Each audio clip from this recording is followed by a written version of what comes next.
ওং নমো ভগবতে বাসুদেবায় সচ্চিদানন্দ রূপায় বিশ্বপত্তাদি হেতবে তাপত্রয় বিনাশায় শ্রীকৃষ্ণায় বয়ং নম। নমস্কার বন্ধুরা, আপনাদের হৃদয়ের অন্তঃস্থল থেকে স্বাগত জানাই আমাদের প্রিয় চ্যানেল প্রীতি ভালো কথাতে।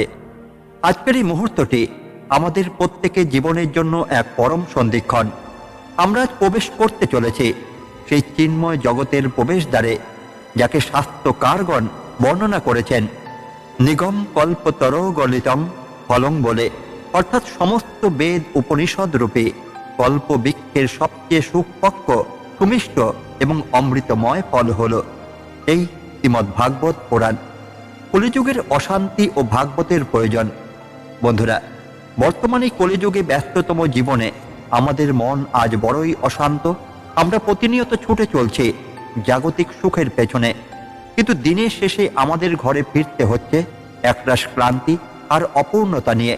চারদিকে অস্থিরতা, পারিবারিক কলহ এবং অকাল মৃত্যুর আতঙ্ক আমাদের প্রতিটি মুহূর্তকে বিষাদময় করে তুলছে।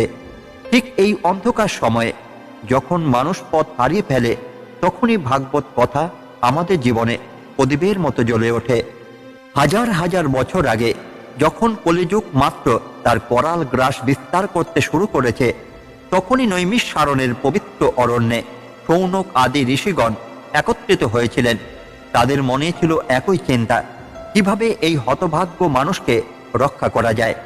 আজ আমরা সেই একই আরতি নিয়ে, একই জিজ্ঞাসা নিয়ে সুত গোস্বামীর চরণে উপস্থিত হয়েছি। আজকের পর্বে আমরা আলোচনা করব শ্রীমদ্ ভাগবত পুরাণের এই পরম মঙ্গলের কথা, যা শুনলে কেবল কানই নয়, আমাদের আত্মাও তৃপ্ত হয়। আমরা জানব ভগবানের সেই দিব্য অবতারের গুরু রহস্য। তিনি কেন কংসের কারাগারে দেবকীর গর্ভে অবতীর্ণ হলেন, কেন তিনি অর্জুনের সারথি হলেন, আর কেনই বা তার পবিত্র নামের একটি অক্ষর উচ্চারণ করলে স্বয়ং যমরাজও সেই ভক্তকে স্পর্শ করতে ভয় পান। মহাভারতের সেই প্রকাণ্ড কুরুক্ষেত্রের যুদ্ধে অর্জুন যখন অবসাদগ্রস্ত হয়ে পড়েছিলেন, তখনই ভগবান শ্রীকৃষ্ণ তাকে যেভাবে দিশা দেখিয়েছিলেন, আজকের এই আলোচনা আপনার জীবনের প্রতিদিনের কুরুক্ষেত্র সেই একই আলোর দিশা দেখাবে। তাই পরবর্তী কয়েক মিনিট আমরা সমস্ত জাগতিক চিন্তা, মোবাইল ফোনের নোটিফিকেশন আর মনের অস্থিরতাকে দূরে সরিয়ে দিই। আসুন আমরা নিজেদের সেই নৈমিষারণ্যের একজন ঋষি হিসাবে কল্পনা করি। মনে করি স্বয়ং সুত গোস্বামী আমাদের সামনে বসে ভগবানের প্রেমামৃত পরিবেশন করছেন। আপনার মনকে শান্ত করুন, গভীর শ্বাস নিন এবং আমাদের এই আধ্যাত্মিক যাত্রায় সামিল হন। মনে রাখবেন, ভাগবত শ্রবণ করা মানে কেবল সময় কাটানো নয়, এটি হলো নিজের আত্মাকে ভগবানের সঙ্গে যুক্ত করার এক পরম যজ্ঞ। চলুন আজ আমরা অবগাহন করি যে দিব্য জ্ঞানের মহাসাগরে। কৃষ্ণায় বাসুদেবায় দেবকী নন্দনায় চ নন্দ গোপকুমারায় গোবিন্দায় নম নম। শ্রীমদ্ ভাগবত পুরাণের প্রথম স্কন্ধের দশম শ্লোকটি বর্তমান যুগের আয়না। এই শ্লোকটি কলিযুগের মানুষের প্রকৃত অবস্থা এবং আমাদের চারপাশের পরিস্থিতির এক নিখুঁত চিত্র তুলে ধরছে।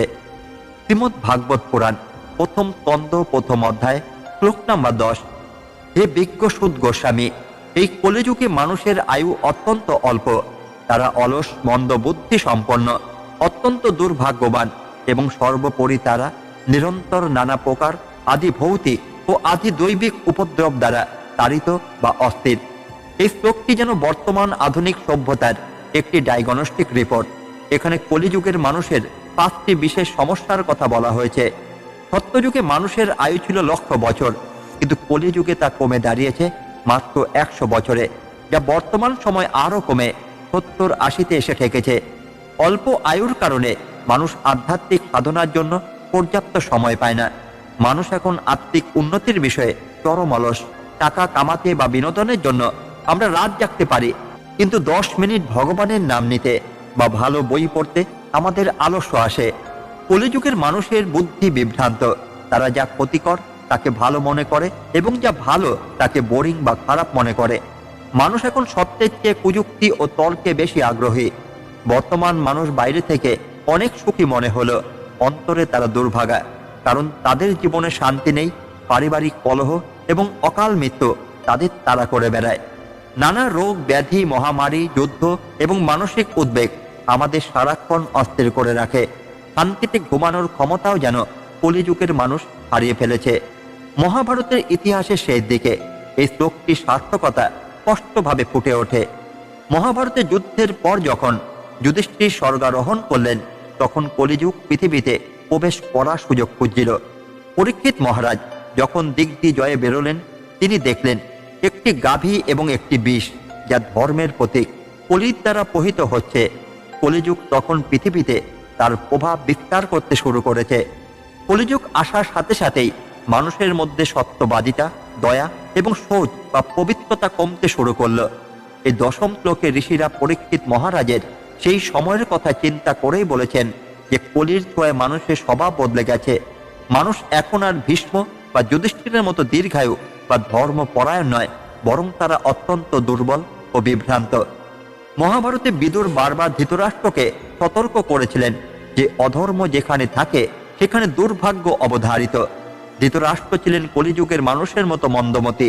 তিনি জানতেন তার পুত্ররা ভুল করছে, কিন্তু মোহের কারণে তিনি সত্যকে গ্রহণ করতেই পারেননি। আজকের মানুষও ধৃতরাষ্ট্রের মতোই মোহাচ্ছন্ন, যার ফলে তারা উপদ্রুত বা অশান্তিতে ভুগছে। আজকের সুপার ফাস্ট ডিজিটাল যুগে এই শ্লোকটি আমাদের দৈনন্দিন জীবনের ধ্রুব সত্য। আজকাল অল্প বয়সে মানুষের হার্ট অ্যাটাক বা ক্যান্সার হচ্ছে। ভেজাল খাবার এবং দূষণ আমাদের আয়ু কেড়ে নিচ্ছে। আমরা ভাবি আমরা অনেক উন্নতি করেছি, কিন্তু আদতে আমাদের জীবন শক্তি কমে গেছে। ভাগবতের এই সতর্ক বাণী আমাদের মনে করিয়ে দেয়, সময় থাকতে ভগবানের পথে চলা শুরু করো, কারণ আয়ু খুব অনিশ্চিত। বর্তমানে আমরা ইন্টারনেটে সারাদিন রিলস বা অর্থহীন ভিডিও দেখে সময় নষ্ট করি। অলসতা বা মন্দতা, আমাদের বুদ্ধি এখন ফেক নিউজ বা গুজবে সহজে বিভ্রান্ত হয়। আত্মজ্ঞানের চেয়ে আমরা অন্যের ব্যক্তিগত জীবনে উকি দিতে বেশি পছন্দ করি। এটি হলো কলিযুগের মন্দবুদ্ধি। আজকের মানুষের কাছে দামি ফোন, গাড়ি ও এসি আছে, কিন্তু তবুও তারা ডিপ্রেশনের ওষুধ খাচ্ছে। এটি হলো মানসিক উপদ্রব। চারদিকে অশান্তি, পারিবারিক বিচ্ছেদ এবং যুদ্ধের আতঙ্ক আমাদের সর্বদা তাড়া করে বেড়াচ্ছে। ভাগবত বলছে এই উপদ্রব থেকে বাঁচতে হলে আমাদের জাগতিক বস্তুর বদলে আধ্যাত্মিক আশ্রয়ের প্রয়োজন। বর্তমান পৃথিবীতে ডিভোর্স রেট বেড়ে যাওয়া, একাকিত্ব এবং নেশার প্রতি আসক্তি প্রমাণ করে যে মানুষ কতটা দুর্ভাগ্যবান। প্রকৃত সুখের বদলে মানুষ কৃত্রিম আনন্দের পেছনে ছুটছে এবং আরও বেশি নিঃস্ব হচ্ছে। দশম শ্লোকটি আমাদের ভয় দেখানোর জন্য নয়, বরং আমাদের সচেতন করার জন্য বলা হয়েছে। ঋষিরা সুদ গোস্বামীকে বলছেন, হে মহামতি, এ দুর্ভাগ্যবান কলিযুগের মানুষের তো কোনো শক্তি নেই। তারা রোগের জ্বালায়, অভাবের জ্বালায় অস্থির। তাদের জন্য এমন সহজ কোনো পথ বলুন যা তাদের এই নরক যন্ত্রণা থেকে মুক্তি দেবে। মহাভারতের যুদ্ধে অর্জুন যেমন কৃষ্ণকে সারথি করে রক্ষা পেয়েছিলেন, এই কলিযুগের উপদ্রব থেকে বাঁচতে হলে আমাদেরও শ্রীমদ্ ভাগবতকে সারথি করতে হবে। এই শ্লোকটি আমাদের মনে করিয়ে দেয় যে সময় খুব দ্রুত ফুরিয়ে যাচ্ছে। অলসতা ত্যাগ করে আমাদের সেই পরম মঙ্গলের পথটি খুঁজে বের করতে হবে, যা আমাদের এই মন্দ ভাগ্যকে সৌভাগ্য ও পরিণত করতে পারে। সুদ গোস্বামী পরবর্তী শ্লোকগুলোতে এই মহামন্ত্রের কথাই বলবেন, যা এই কলিযুগে সমস্ত রোগ ও অশান্তির অব্যর্থ মহৌষধি। একসময় কলিযুগ নামক এক মায়াবী রাজা পৃথিবীর ওপর তার জাল বিস্তার করতে শুরু করলো।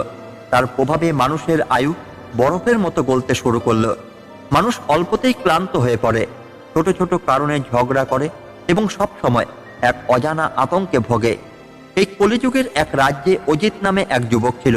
সে ছিল অত্যন্ত প্রতিভাবান, কিন্তু তার মন ছিল সব সময় অস্থির। সে অনেক ধন সম্পদ অর্জন করেছিল, কিন্তু রাতের বেলায় তার চোখে ঘুম আসতো না। সে দেখল তার চারপাশে সবাই উপদ্রুত। কেউ রোগের যন্ত্রণায় কাঁপছে, কেউ ঋণের দায়ে জর্জরিত, আবার কেউ প্রিয়জনের বিচ্ছেদে নিঃস্ব। অজিত বুঝতে পারল সে এক অদৃশ্য কারাগারে বন্দী হয়ে আছে, যেখানে বাইরে থেকে সব সুন্দর মনে হলো, ভেতরে কেবল হাহাকার। অজিত একদিন এক বৃদ্ধ মহাত্মার কাছে গিয়ে বলল, প্রভু, আমি এই অশান্তি থেকে মুক্তি চাই। আমি অনেক শাস্ত্র পড়েছি, অনেক পণ্ডিতের কথা শুনেছি, কিন্তু সবাই আলাদা আলাদা কথা বলে। আমার অত সময় নেই যে আমি সব পথ পরীক্ষা করব। আমার আয়ু ফুরিয়ে আসছে। আপনি আমাকে দয়া করে সমস্ত শাস্ত্রের মাখন বা সার মর্মটুকু দিন, যা শুনলে আমার এই ছটফটে আত্মা শান্ত হবে। মহাত্মা হাসলেন এবং তাকে একটি গল্প শোনালেন, সমুদ্র মন্থনের। তিনি বললেন, অজিত, সমুদ্র মন্থন করার সময় প্রথমে ভয়ঙ্কর বিষ উঠেছিল যা পৃথিবীকে ধ্বংস করতে চেয়েছিল। ঠিক তেমনি আমাদের মন যখন মন্থন করা হয় তখন প্রথমে দুশ্চিন্তা আর বিষাদ ওঠে, কিন্তু যারা ধৈর্য ধরে অপেক্ষা করে তারাই শেষ পর্যন্ত অমৃত পায়। শাস্ত্রে সারমর্ম হলো সেই অমৃত। মহাত্মা তখন অজিতকে নিয়ে গেলেন মহাভারতের সেই সময়ের প্রেক্ষাপটে, যখন কংসের অত্যাচারে পৃথিবী কাঁপছিল। দেবকী এবং বসুদেব মথুরার এক অন্ধকার কারাগারে বন্দী ছিলেন।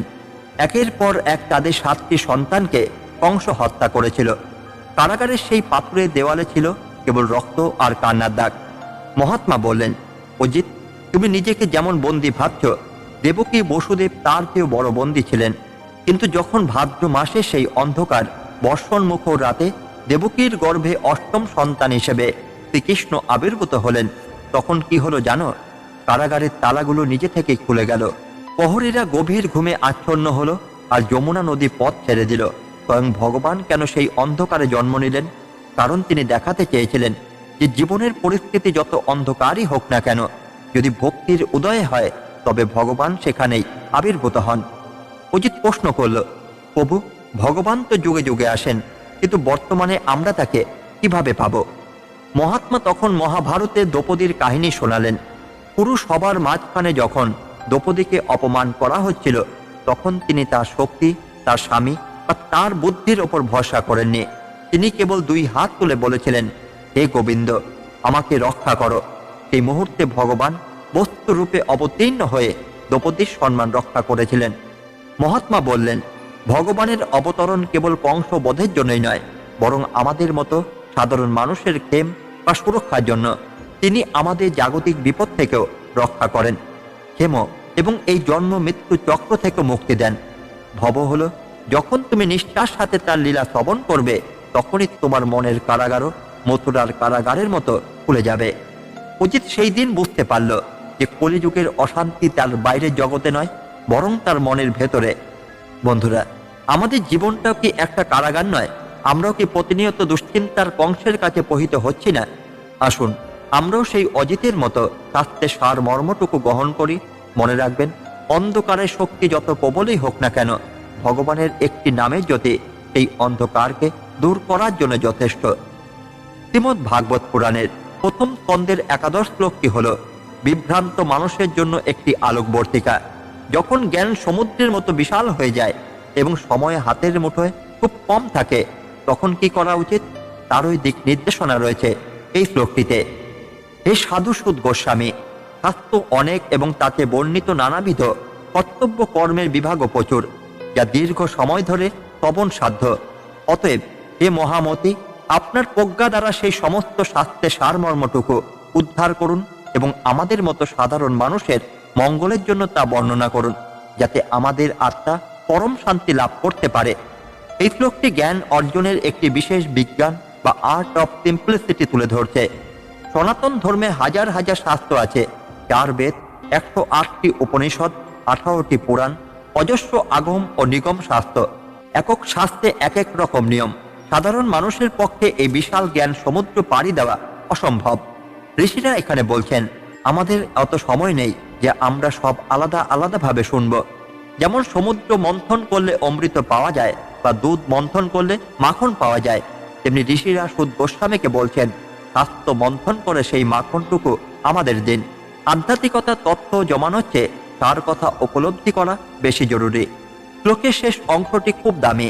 আমরা অনেক সময় ধর্ম করি কিন্তু মনে শান্তি পাই না। ঋষিরা বলছেন, সেই সার কথাটি বলুন, যা শুনলে আমাদের আত্মা প্রসন্ন হবে। কেবল বাইরের নিয়মই নয়, ভেতরের তৃপ্তি হলো আসল ধর্ম। স্বয়ং বেদব্যাস সমস্ত বেদ বিভাগ করেছিলেন, মহাভারত লিখেছিলেন।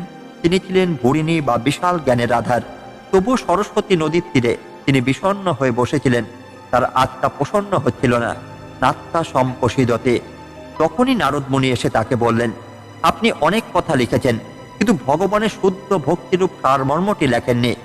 এরপরেই ব্যাসদেব ভাগবত রচনা করলেন, অর্থাৎ মহাভারতের মতো বিশাল জ্ঞানের ভিড়ে যা পাওয়া যায়নি, ভাগবতের সারমর্ম তা পূরণ করল।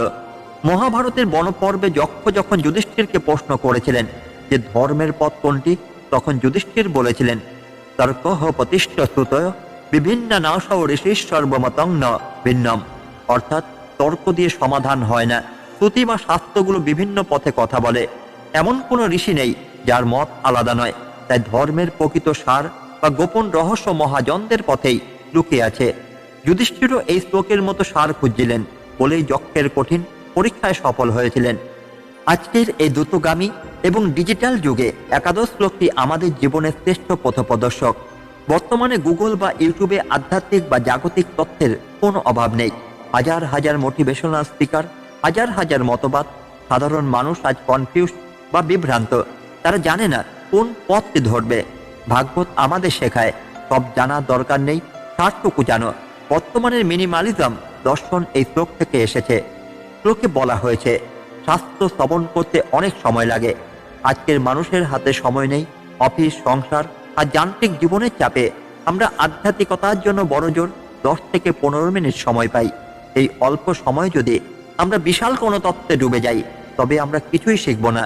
আমাদের এমন একটি ক্যাপসুল বা সারাংশ দরকার যা আমাদের সারাদিনের মানসিক অশান্তি দূর করতে পারে।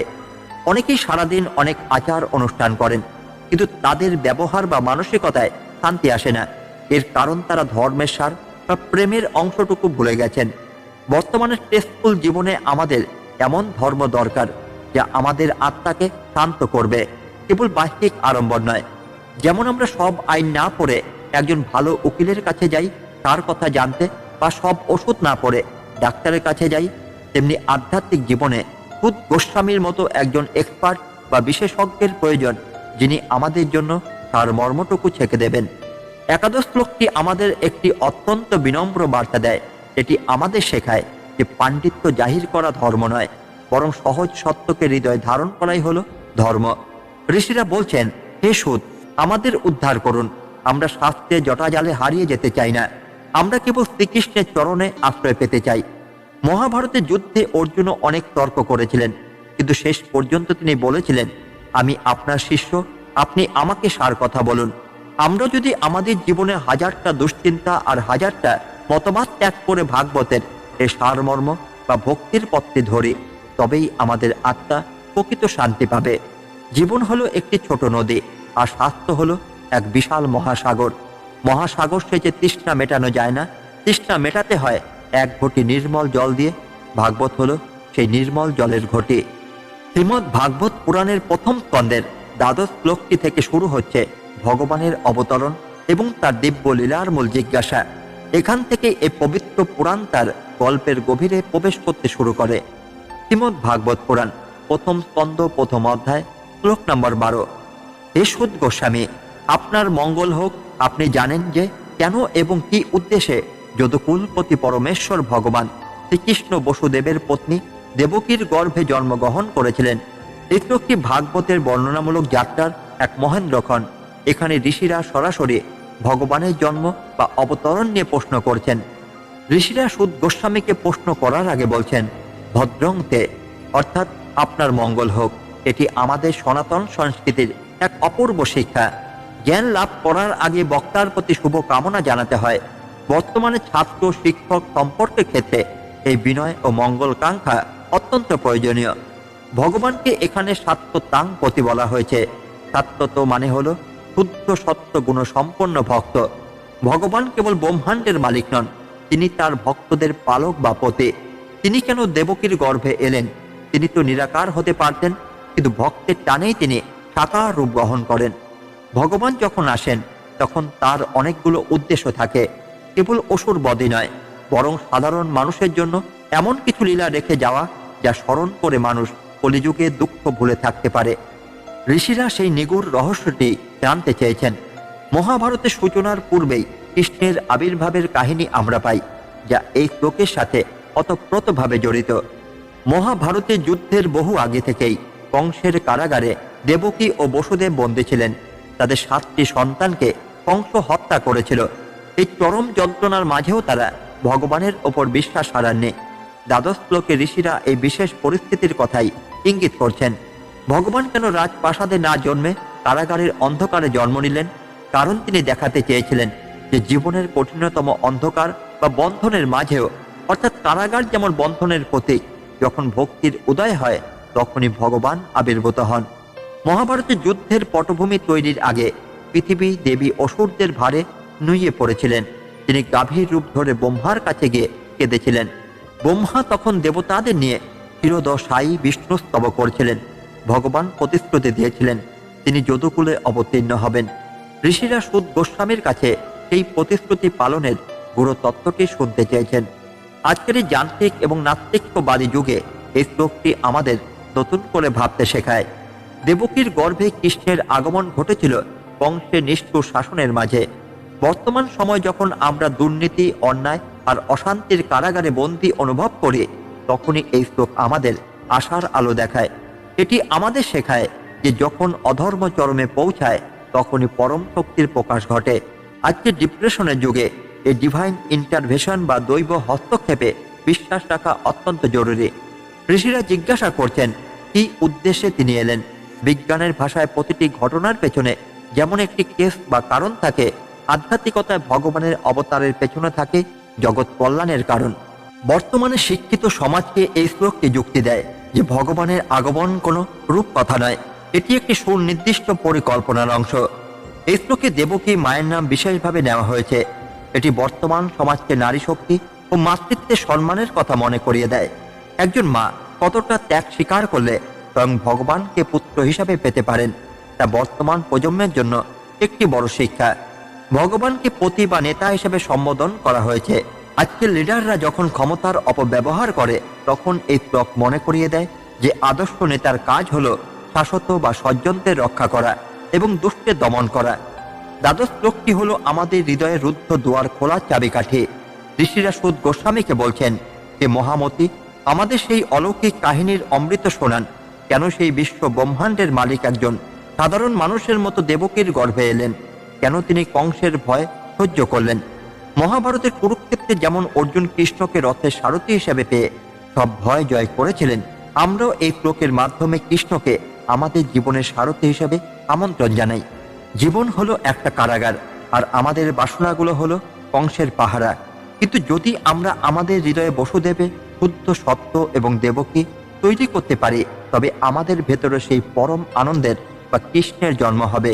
এই শ্লোকটি সেই জন্মের আনন্দ বার্তাই বহন করে। শ্রীমদ্ ভাগবত পুরাণের প্রথম স্কন্ধের ত্রয়োদশ শ্লোকটি কলিযুগের মানুষের জন্য পরম আশার বাণী। যখন সমস্ত পথ অন্ধকার হয়ে যায়, তখনই ভগবানের দিব্য নাম কিভাবে আমাদের রক্ষা করে তারই এক অদ্ভুত প্রকাশ রয়েছে এই শ্লোকে। শ্রীমদ্ ভাগবত পুরাণ প্রথম স্কন্ধ প্রথম অধ্যায় শ্লোক নাম্বার 13। হে সুদ গোস্বামী, আমরা অত্যন্ত শ্রদ্ধার সাথে শ্রবণ করতে ইচ্ছুক, তাই আপনি অনুগ্রহ করে আমাদের কাছে সেই পরমেশ্বর অবতারের কথা বর্ণনা করুন। কারণ তার অবতার জগতের জীবকুলের পরম কল্যাণ এবং উত্তরোত্তর সমৃদ্ধি বা মুক্তির জন্য হয়ে থাকে। এই শ্লোকটি ভগবানের অবতরণের মূল রহস্য আমাদের সামনে উন্মোচন করে। এখানে দুটি শব্দ অত্যন্ত গুরুত্বপূর্ণ, ক্ষেম এবং ভব। ক্ষেম এর অর্থ হলো রক্ষণাবেক্ষণ বা সুরক্ষা। ভগবান যখন অবতীর্ণ হন, তিনি আমাদের জাগতিক বিপদ থেকে রক্ষা করেন, আমাদের যা আছে তা বজায় রাখেন। আর ভব এর অর্থ হলো মুক্তি বা জন্ম মৃত্যু চক্র থেকে নিষ্কৃতি। তিনি আমাদের কেবল বর্তমান বিপদ থেকেই বাঁচান না, বরং চিরস্থায়ী শান্তির পথও দেখান। ঋষিরা বলছেন, ভগবানের প্রতিটি কাজ, প্রতিটি লীলা হলো এই দুই মঙ্গলের আধার। ঋষিরা বলছেন, আমরা শুনতে চাই আধ্যাত্মিক উন্নতির প্রথম ধাপ হলো শ্রবণ। যতক্ষণ না আমাদের মনে শোনার তীব্র ইচ্ছা জন্মাবে, ততক্ষণ জ্ঞান হৃদয়ে প্রবেশ করবে না। বর্তমানের চঞ্চল মনের যুগে এই শুনতে চাওয়ার ধৈর্যই হলো সবচেয়ে বড় তপস্যা। শৌনক ঋষিরা সুদ গোস্বামীকে অঙ্গ বলে সম্বোধন করছেন। এটি অত্যন্ত স্নেহের ও ঘনিষ্ঠতার প্রতীক। এটি শেখায় যে বক্তা ও শ্রোতার মধ্যে যদি একাত্মতা থাকে, তবেই জ্ঞানের রস আস্বাদন করা সম্ভব। মহাভারতের ইতিহাসে এই শ্লোকের সার্থকতা আমরা দেখতে পাই দ্রৌপদীর বস্ত্র হরণই ঠিক করুণ দৃশ্যে। যখন পুরসভার মাঝখানে দ্রৌপদীকে অপমান করা হচ্ছিল, তখন তিনি একে একে তার স্বামীদের দিকে, পুরুবিদ্ধদের দিকে তাকিয়েছিলেন, কিন্তু কেউ তাকে রক্ষা করতে পারেননি। শেষে তিনি দুই হাত তুলে ভগবান শ্রীকৃষ্ণকে ডেকেছিলেন। ভগবান তখন সশরীরে সেখানে উপস্থিত না হয়ে বস্তুরূপে অবতীর্ণ হলেন। এই শ্লোকে যে ক্ষেম বা সুরক্ষার কথা বলা হয়েছে, দ্রৌপদীর সম্মান রক্ষা ছিল তারই এক অলৌকিক প্রমাণ। ভগবান ভক্তের মর্যাদা রক্ষা করার জন্যই যুগে যুগে ভিন্ন ভিন্ন রূপে অবতীর্ণ হন। তার অবতারের মূল উদ্দেশ্যই হল আত্মের কান্না মোচন করা। কুরুক্ষেত্রে যুদ্ধের শেষে যুধিষ্ঠির যখন রাজা হলেন, তখন তিনি সুখী হতে পারছিলেন না। তখনই শ্রীকৃষ্ণ ভীষ্মদেবের কাছে তাদের নিয়ে গেলেন। কৃষ্ণের উপস্থিতিতে ভীষ্মদেব পরম শান্তিতে দেহত্যাগ করলেন। ভগবান পাণ্ডবদের কেবল রাজ্যই দিলেন না, হেম বরং যুদ্ধের শেষে তাদের পরম ধামের পথও প্রশস্ত করলেন। এই শ্লোকটি আমাদের মনে করিয়ে দেয় যে কৃষ্ণ আমাদের জীবনের যুদ্ধের সারথি হলে জয় এবং শান্তি উভয় নিশ্চিত। আজকের এই অস্থির এবং অনিশ্চিত সময়ে ত্রয়োদশ শ্লোকটি আমাদের পরম আশ্রয়ের কথা বলে। বর্তমান মানুষ সারাক্ষণ ইন্স্যুরেন্স, ব্যাংক ব্যালেন্স আর সিসিটিভি ক্যামেরা দিয়ে নিজেকে সুরক্ষিত রাখতে চায়, কিন্তু তবুও আমরা শান্তিতে থাকতে পারি না। এই শ্লোক আমাদের শেখায় যে প্রকৃত ক্ষেম বা সুরক্ষা আসে ভগবানের কৃপা থেকে। আমরা যদি আমাদের কর্ম ও জীবন তার চরণে সমর্পণ করি, তবে তার অদৃশ্য হাত আমাদের প্রতিটি বিপদে ছাতার মতো রক্ষা করবে। আজকের মানুষ ভব বা মানসিক বন্ধনে বন্দী। স্ট্রেস, অ্যাংজাইটি আর না পাওয়ার বেদনা আমাদের কুড়ে কুড়ে খাচ্ছে। ভাগবত বলছে, ভগবানের দিব্য লীলা শ্রবণ করলে মন থেকে নেতিবাচক দূর হয়। এটি কোনো জাদুর মতো নয়, এটি এক ধরনের আধ্যাত্মিক থেরাপি যা আমাদের আত্মার সমৃদ্ধি ঘটায়। আমরা ভাবি নতুন ফোন বা নতুন গাড়ি আমাদের মঙ্গল করবে, কিন্তু সেই মঙ্গল সাময়িক। ভাগবতের এই শ্লোক আমাদের মনে করিয়ে দেয় যে প্রকৃত মঙ্গল হলো সেই চেতনার বিকাশ যা আমাদের লোভ আর ক্রোধ থেকে মুক্ত করে। ভগবানের কথা শোনা মানে নিজের ভেতরের পশুত্বকে মেরে মনুষ্যত্বকে জাগিয়ে তোলা। শ্লোকে বলা হয়েছে ভূতানাং ক্ষমায়, অর্থাৎ সমস্ত জীবের মঙ্গলের জন্য। বর্তমান সময় যখন মানুষ অত্যন্ত স্বার্থপর হয়ে উঠছে, তখনই ভাগবতের এই বিশ্বজনীন কল্যাণের বার্তা আমাদের শেখায় কিভাবে পরিবেশ, পানি এবং মানুষের সেবা করা উচিত। ত্রয়োদশ শ্লোকটি হল আমাদের ক্লান্ত মনের জন্য একটি শীতল ছায়া। ঋষিরা সুদ গোস্বামীকে বলছেন, হে মহামতে, আমাদের সেই ভগবানের কথা শোনান যার কথা শুনলে মরা গাছেও ফুল ফোটে, অশান্ত মনেও শান্তির উদয় হয়। মহাভারতে যক্ষ যখন যুধিষ্ঠিরকে জিজ্ঞাসা করেছিলেন যে পৃথিবীর সবচেয়ে আশ্চর্যের বিষয় কি, যুধিষ্ঠির বলেছিলেন যে মানুষ প্রতিদিন মৃত্যুর খবর শুনছে, তবু সে ভাবছে সে অমর থাকবে। এই মায়া থেকে বাঁচার একমাত্র উপায় হলো ভগবানের শরণাগতি। এই শ্লোক আমাদের জীবনকে একটি নতুন অর্থ দেয়। আমরা যা কিছুই করি, ব্যবসা, চাকরি বা পড়াশোনা, সবকিছুর মূল লক্ষ্য হওয়া উচিত নিজের এবং সমাজের মঙ্গল। আর সেই মঙ্গলের মূল চাবিকাঠি লুকিয়ে আছে ভাগবতের এই দিব্য আলোচনায়। আসুন আমরাও শৌনক ঋষিদের মতো একাগ্র হয়ে সেই অমীয় রস পান করি। পরবর্তী পর্বে আমরা জানব ঋষিদের সেই 14 নম্বর প্রশ্নটি, যেখানে তারা বলছেন যে স্বয়ং যমরাজও সেই ব্যক্তিকে ভয় পান যিনি নিষ্ঠার সাথে ভগবানের পবিত্র নাম সংকীর্তন করেন। বন্ধুরা, আজকের মতো আমরা শ্রীমদ্ ভাগবত পুরাণের এই অমল আলোচনায় এখানেই বিশ্রাম দিচ্ছি। আজ আমরা জানলাম ভগবানের সেই পরম মঙ্গলের কথা, যা আমাদের ক্ষেম এবং ভব অর্থাৎ ইহকাল ও পরকাল উভয়কেই সুরক্ষিত করে। আমরা দেখলাম কংসের কারাগারে অন্ধকার যেমন কৃষ্ণের আবির্ভাবে আলোয় ভরে উঠেছিল, আমাদের হৃদয়ের অন্ধকারও একইভাবে ভগবানের লীলা শ্রবণে দূর হতে পারে। মনে রাখবেন, ভাগবত কথা কেবল শোনার জন্যই নয়, এটি আমাদের জীবনের প্রতিটি পদক্ষেপে স্মরণ করার জন্য। আমরা যখন আমাদের জীবনের যন্ত্রণার মধ্যে ভগবানকে ডাকি, তখন তিনি কোনো না কোনো রূপে আমাদের রক্ষা করতে এগিয়ে আসেন, ঠিক যেমন তিনি দ্রৌপদীকে কুরুসভার মাঝখানে রক্ষা করেছিলেন। বর্তমানে এই অস্থির সময়ে আমাদের একমাত্র পরম আশ্রয় হল ভগবানের এই দিব্য নাম এবং তার চরণে নিঃস্বার্থ শরণাগতি। আমি পরমেশ্বর ভগবানের কাছে প্রার্থনা করি আজকের এই আলোচনা আপনার মনে এক দিব্য শান্তি সঞ্চার করুক।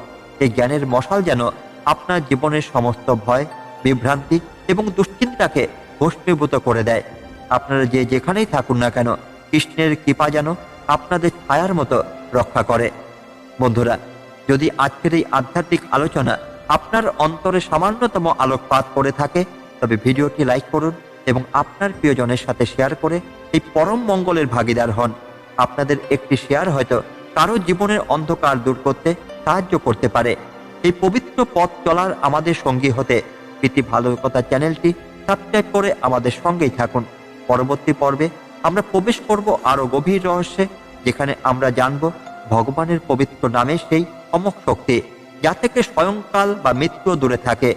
ততক্ষণ পর্যন্ত আপনারা সবাই ভালো থাকুন, সুস্থ থাকুন এবং অন্তর থেকে সর্বদা উচ্চারণ করুন, কায়েন বাচা মানুষেন্দ্রিয়বা বুদ্ধাত্মনামা প্রকৃত্য স্বভাবাৎ করোমি যদ্দত্ত সকলং পরস্মৈব নারায়ণেরতি সমর্পয়ামি।